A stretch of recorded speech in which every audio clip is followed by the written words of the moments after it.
Good morning. I'm Tina Worth. I'm with the JAX Chamber, specifically with JAX USA Partnership, which is our economic development arm of the Chamber. And I'm here to talk with you today a little bit about a study we've just concluded called Innovate Northeast Florida. And it was designed to sort of provide us with a 5-year roadmap for economic and workforce development for the region. So basically the plan was designed to be a roadmap, and it was because we were trying to focus on all things at all times. And you can't really focus on everything. That certainly defeats the point of focus. So while the region has 7 targeted industries, we wanted to figure out in a time of declining resources, where do we focus our marketing dollars and our workforce development efforts in the next 5-year period of time. The plan covered an evaluation of the region's strengths, weaknesses. We took a look at our target industry clusters and the subclusters within them. We conducted an education infrastructure report. The group conducted an education infrastructure report, which basically took a look at all educational offerings, K-12, post-secondary, and laid them out with projected occupational growth moving forward, and I tried to identify surpluses and gaps. And finally, from all that information, a set of recommendations was developed for work specifically in marketing, business development, and workforce development. And I'm going to race through and show you a couple of those today. We are going to focus in particular on the workforce development aspect and how it might impact you as educators.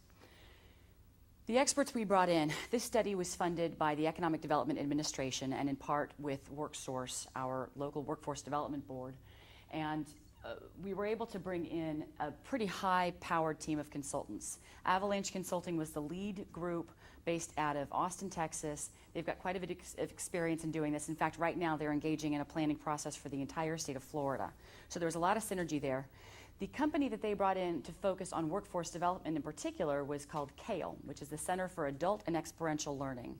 And that group has a great deal of expertise in education, particularly in post-secondary, and kind of very much has passion for the idea of lifelong learning. So you'll see some themes running through the recommendations as well.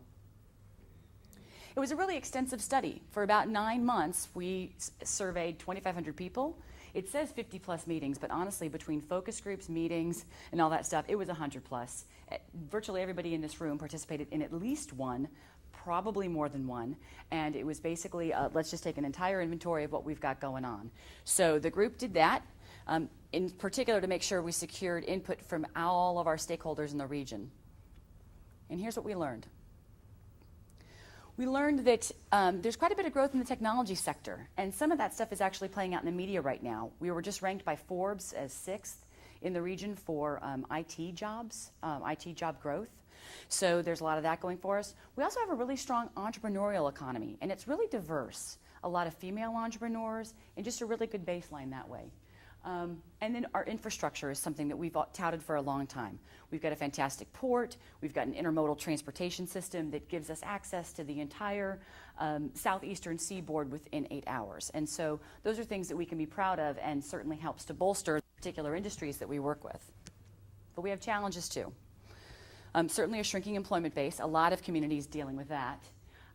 We have some problems retaining top talent. So young talent tends to leave for more exciting, lucrative markets.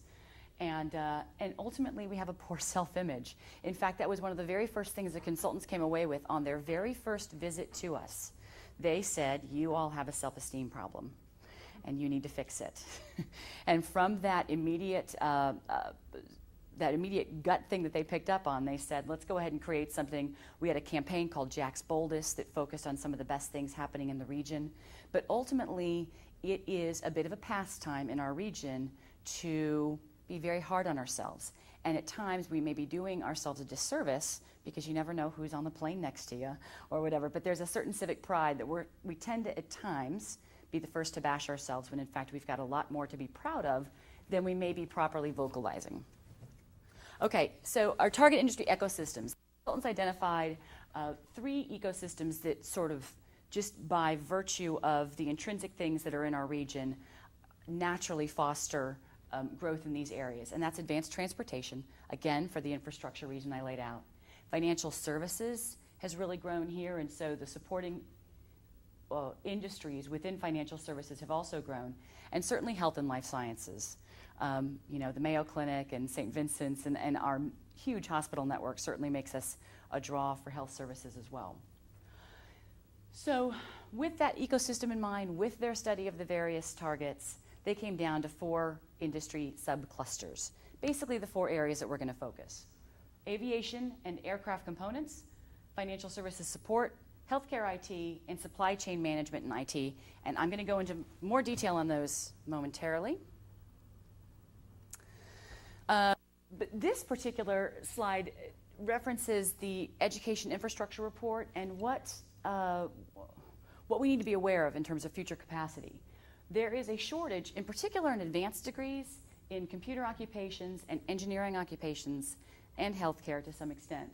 So that was brought to light, and I think that speaks to our continuing push on STEM, which will come up here. With the occupations imbalance with graduate output, I think that's a particular testament to the career academies and the explosive growth we've seen in those in the region. So we're about 65 plus career academies in the region, and unlike other communities, they commended us on the fact that we have really developed an early pipeline that has helped us to keep up with the growing demand for transportation and logistics, business and finance, and back office and administrative. So I think that is a differentiator for us in our community. We've actually kept up with that.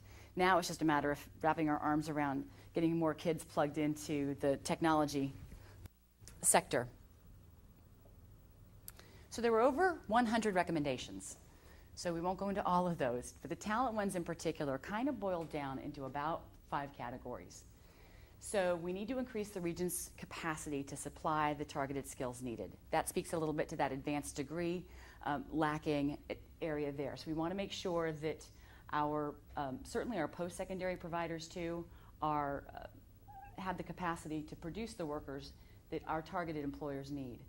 We also want to increase the capacity to connect residents with learning opportunities.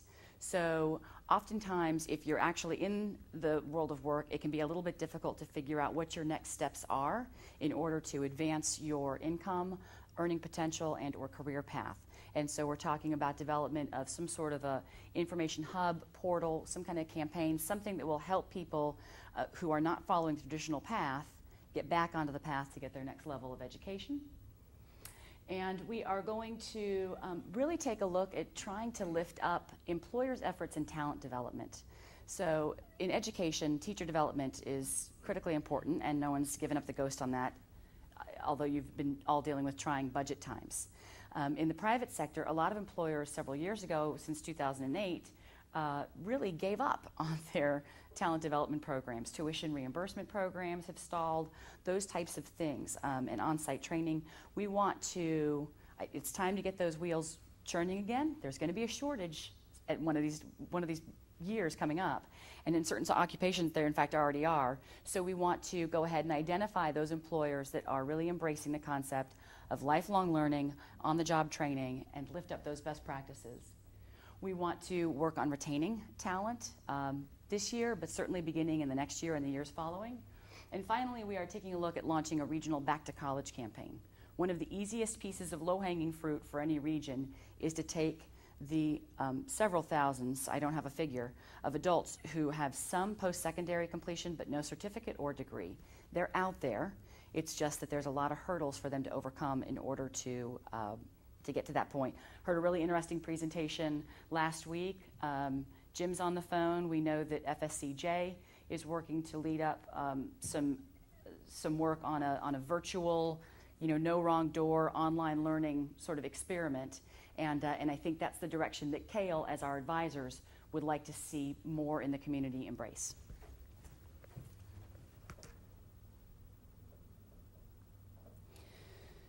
So here are the 4 subclusters in a little bit more detail. Aircraft and aviation, our military presence creates a really strong synergistic opportunity. I know that our Cecil Commerce Center is also a really big boon to us in this particular one. So we see a lot of growth that way. And we've got 3 others. Financial services support. That's all the support, all the back office. You know, we got FIS, LPS, Fidelity National. We've got the banks, B of A, Merrill Lynch. Well, there's a lot of support services that come with it, and particularly from an IT and data warehousing perspective. Number 3 is healthcare IT. Again, with the digitization of medical records, presence of some leading healthcare organizations in the region, this is another big area. And finally, supply chain management. Given the fact that we've got the strong, robust infrastructure and we've got a growing IT skill set, the two have converged to sort of create an ideal opportunity in supply chain management and IT. Ultimately, 3 of the 4 have to do with IT. So that actually, you know, helps to validate some of the work that we started on while this process was happening. Anna Liebisch did a fine job leading a STEM task force. St. Johns County Schools made a presentation in the course of that task force, as did Duval County Public Schools. So we need to continue to concentrate on this and figure out how do we plug in kids, and at what stage do we plug people into the workforce pipeline so that they come out with the advanced degrees we need. And ultimately, this comes down to we want to focus on promoting STEM education, continue that up. Career Academy employer engagement is going to be important, K-12 reform, college program development, and then that portal that I referenced, and the Back to College regional campaign. And finally, as we conclude here, opportunities for engagement. So the big question to you is, what does this mean? And ultimately, there are ways that you can participate. You can share good news by going to Twitter. Our Twitter handle is @JaxChamber. I Love Jax is the hashtag that we use to classify all of our Jax positive regional messages. We also have a Facebook page. Other ways that we are happy to engage with you, we are pleased to bring in guest speakers to help you with mock interviews, and we can assist you with sustained relationships. Sustained relationships usually take the individual at the school in order to maintain them, so those are your advisory boards and things like that. But one-off deals, we can absolutely get employer participation for you or help you. And then any ideas that may emerge, contests, projects, you know, small ways that we can sort of take a look at pilot level ideas for in-school services, we're always open to those as well. So thank you for listening to this in-depth presentation. If you'd like more information, you can go to innovatenortheastflorida.com. My contact information there is above, and I would welcome any of your questions. Thank you.